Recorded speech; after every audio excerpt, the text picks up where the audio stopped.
Hello everyone, this is Suraj and once again welcome to the Basic to the Standard concept.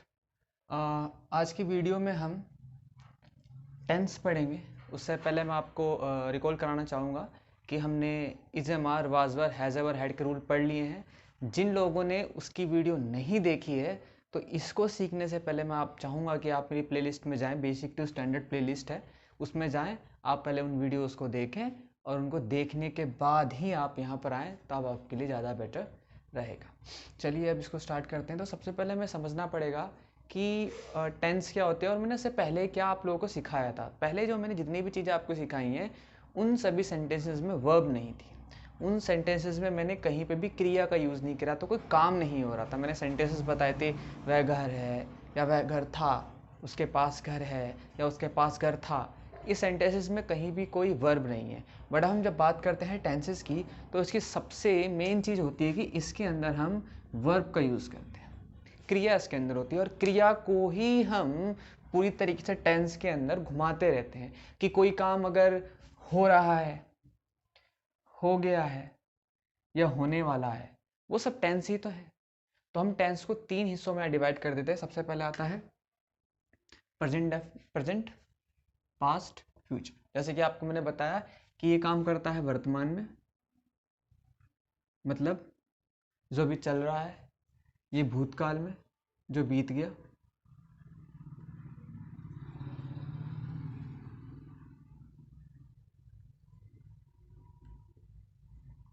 ये काम करता है future यानी आने वाला टाइम, भविष्य। तो बेसिक सी चीज़ है जो कि हमें पता होना चाहिए कि 3 टेंसेस होते हैं। इसके बाद सबसे इंपॉर्टेंट चीज़ ये होती है कि हम इसके बाद कंफ्यूज होने स्टार्ट हो जाते हैं। मोस्ट ऑफ ने देखा है कि ये 4 जो हैं मैंने लिखे हैं, indefinite, continuous, perfect, perfect continuous, इन चारों का ही जो यूज़ है वो हर सेंटेंसेस में होता है।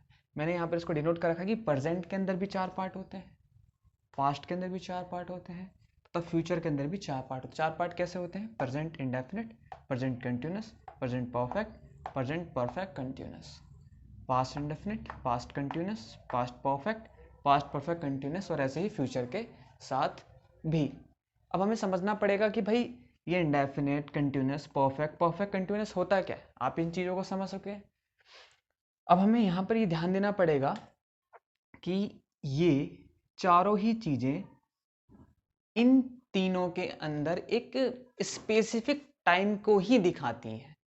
जैसे कि इंडेफिनिट का तो जो मीनिंग होता है वो काफ़ी अलग होता है। जब हम सेंटेंस करेंगे जब बेटर आप समझ जाएंगे, पर आप इन तीनों को इजीली समझ सकते हैं। जैसे कि मैं बात करता हूँ कंटिन्यूस की, तो कंटिन्यूस जो होता है वो खाली रहा को डिनोट करता है, मतलब कि कोई काम हो रहा है। अब यहाँ मैंने बोला रहा है, यहाँ क्या हो जाएगा? पास्ट में रहा था, यहाँ क्या हो जाएगा? कोई काम हो रहा होगा। जब मैं बात करूँगा परफेक्ट की, तो कोई काम यहाँ पर हो चुका है, यहाँ हो चुका था, यहाँ हो चुका होगा।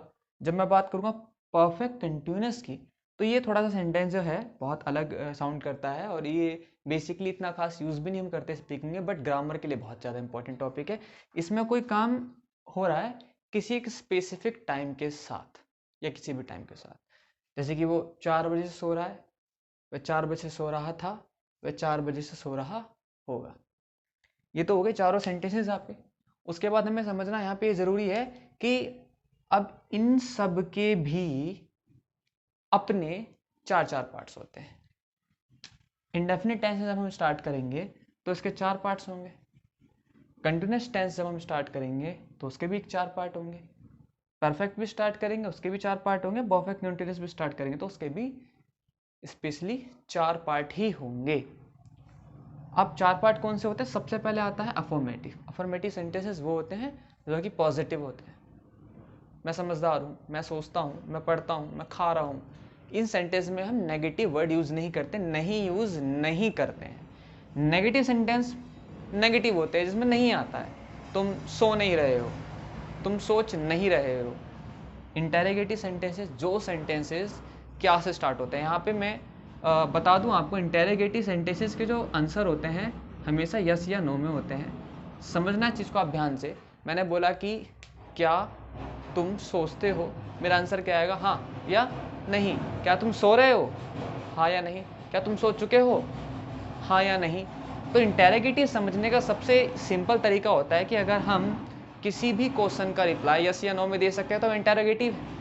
और एक स्पेसिफिक चीज़ मैंने जब आपको पहले की वीडियोस में आपने देखा होगा, जब भी हम इंटेरोगेटिव सेंटेंसेस बनाते हैं तो उन सेंटेंस के स्टार्टिंग में हम हेल्पिंग वर्ब उस टेंस की लगा देते हैं।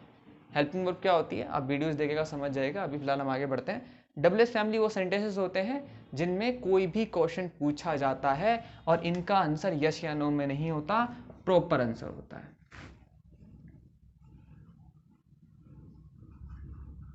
लाइक मैंने बोला कि भाई वह क्या कर रहा है, मैं बोलूँगा कि भाई वह पढ़ रहा है, यस या नो में आंसर तो नहीं आया। इंटेरोगेटिव में कैसे हुआ, क्या वह पढ़ रहा है, तो इसका आंसर आएगा। जैसे कि तुम क्यों सोच रहे हो, इसका आंसर क्या आएगा कि भाई मैं इसलिए, रीजन है मेरे पास, मैं इसलिए सोच रहा हूँ। क्या तुम सोच रहे हो, विदाउट एनी रीजन। तो यहाँ पे मैंने आपको ये चारों ही कॉन्सेप्ट ईजिली समझा दिए, आपको समझ आ गए मैं उम्मीद करता हूँ। अब फिलहाल हमें आज की वीडियो में सबसे पहला हमारा काम होगा, आज हम एक टेंस को क्लियर करेंगे। हम प्रेजेंट इंडेफिनिट टेंस को पढ़ने वाले हैं आज की वीडियोस में, और हम इसमें इन चारों ही चीज़ों को क्लियर करने वाले हैं। तो चलिए स्टार्ट करते हैं।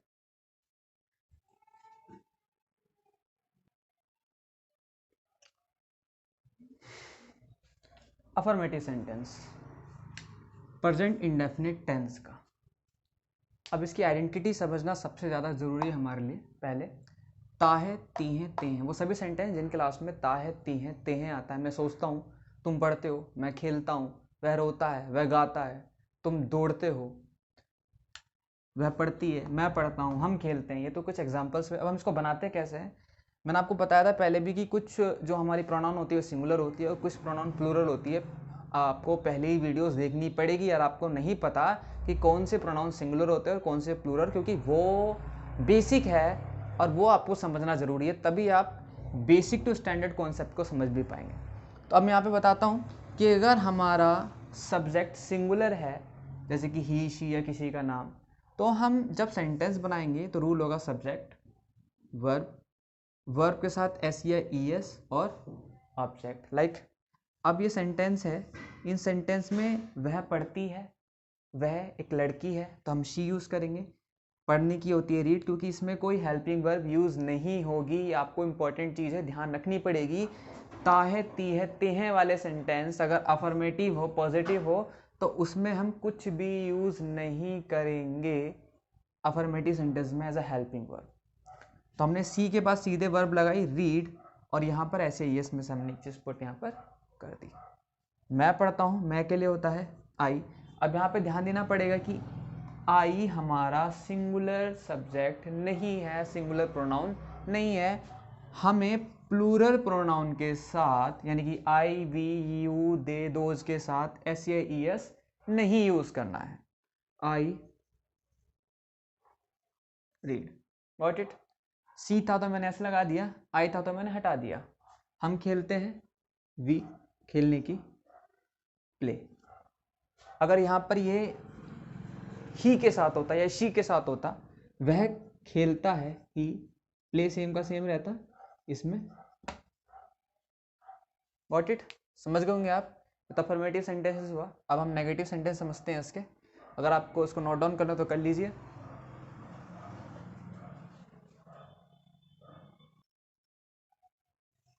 अब हम नेगेटिव सेंटेंस देखते हैं जिन सेंटेंसेस में नहीं आता है, जैसे कि मैंने लिखा कि वह पढ़ता नहीं है। नेगेटिव सेंटेंसेस में यहाँ पर इसकी हेल्पिंग वर्ब है। प्रेजेंट इंडेफिनिट टेंस में हेल्पिंग वर्ब होती है कायदे में डू या डज, बट दिमाग में रखिए एक चीज़ बिल्कुल कंफर्म तरीके से, अफर्मेटिव सेंटेंस में हम इसका यूज़ नहीं करेंगे। नेगेटिव में करेंगे, आगे जाके इंटेरोगेटिव और डबल फैमिली में भी करेंगे, बट पॉजिटिव सेंटेंस में हम इसका यूज़ नहीं करेंगे, अफर्मेटिव में नहीं करेंगे। तो नेगेटिव सेंटेंस हम बनाएंगे तो यहाँ पे रूल फिर से दोबारा प्लूरल सेंटेंसेस के लिए अलग होंगे और सिंगुलर सेंटेंसेस के लिए अलग होंगे। अगर सब्जेक्ट हमारा आई, वी, यू, दे, दोज है तो नेगेटिव सेंटेंस में हम सब्जेक्ट के साथ डू नॉट यूज करेंगे। तुम प्लूरल सब्जेक्ट है, डू नॉट यूज करना है नेगेटिव सेंटेंसेस में, डू नॉट। Got it. अगर सब्जेक्ट हमारा सिंगुलर है, ही शी या किसी का नाम या कोई भी एक चीज जैसे डिनोट करता है सिंगुलर है, तो हमें डज नॉट यूज करना है। She does not read yesterday। Got it. यहाँ पे समझने वाली चीज एक बहुत इंपॉर्टेंट है, आपने लोगों ने ध्यान नहीं दिया होगा, यहाँ पर हम एस या ई एस का यूज नहीं करेंगे, चाहे सेंटेंस सब्जेक्ट का तुम्हारा आपका सिंगुलर हो या प्लूरल हो, हमें यहाँ पर वर्ब को एकदम सिंपल छोड़ देना है, चाहे ही हो चाहे सी हो, फर्क नहीं पड़ता। दूसरी चीज डू नॉट डज नॉट आप लोग समझ गए होंगे, यहाँ पे इजली है। डू नॉट प्लूरल के साथ, डज नॉट सिंगुलर के साथ अगर सेंटेंस में नहीं आता है और वो ताहे तीहे वाला सेंटेंस है। आइए अब इंटरोगेटिव सेंटेंस देखते हैं उसके बाद।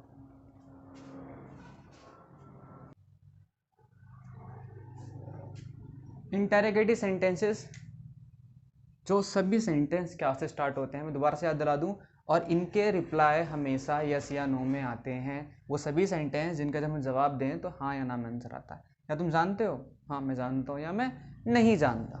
अब हम इसको बनाएंगे कैसे? सेम थिंग, सिंगुलर अगर सेंटेंस है, टेंस है, तो हम इसके स्टार्टिंग में डज यूज करेंगे। अगर हमारा सब्जेक्ट प्लूरल है तो डू यूज करेंगे, लाइक तुम, यू। अब यू आप मुझे बताइए सिंगुलर है प्लूरल है? सिंपल बात है, प्लूरल है, डू यूज करेंगे इसके आगे हम। डू यू, नो, क्या वह जानता है?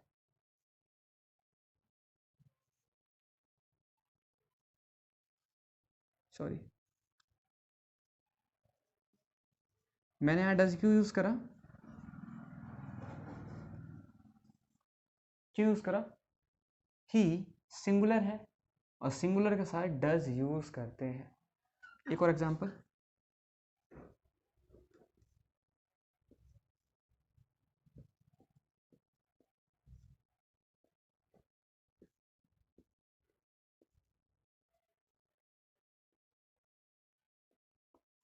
Do they run. अगर सेंटेंस प्लूरल है, आगे हम क्या यूज करेंगे? डू। Got it? इजीली समझ गए होंगे आप। अब लास्ट बचता है डब्ल्यूएस फैमिली, इसको देख लेते हैं जल्दी से।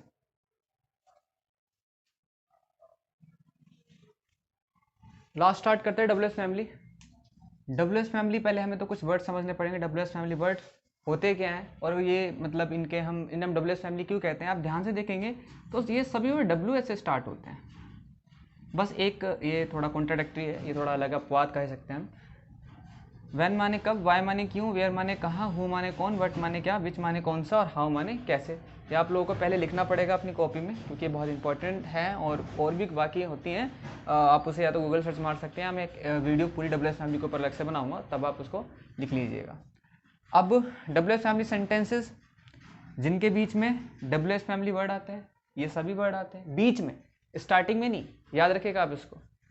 वह क्यों सोता है, तुम कब पढ़ते हो, वह क्या जानता है। रूल बिल्कुल सिंपल है, सबसे पहले डब्ल्यूएच फैमिली का वर्ड आ जाएगा।